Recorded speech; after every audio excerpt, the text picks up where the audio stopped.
నీకెప్పుడైతే చెడు తలంపులు వచ్చినాయో, ఆ చెడు తలంపులు వస్తే వాటిని దేవుడు చూస్తాడు. దేవుడు సమస్తం కూడా చూసేటువంటి దేవుడు ఆయన. కొంతమంది చెడుగా ఆలోచిస్తా ఉంటారు, చెడుగా ఊహిస్తా ఉంటారు. ఉదాహరణకి ఈ లూసిఫర్ దూత దేవుని సింహాసనం మీదకి వెళ్ళి కూర్చోలేదు, ఊరక మనసులో అనుకున్నాడంతే.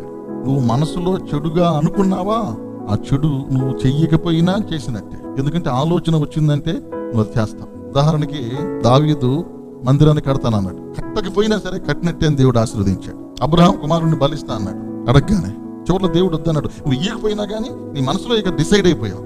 మనసులో ఏదైతే పుట్టిద్దో అది నువ్వు చేస్తావు. అందుకని మన మనసులో అప్పుడప్పుడు చెడు ఆలోచనలు పుడతా ఉంటాయి, చెడు తలంపులు పుడతా ఉంటాయి. ఈ వచ్చే చెడు ఆలోచనలన్నిటినీ విడిచిపెట్టాలి.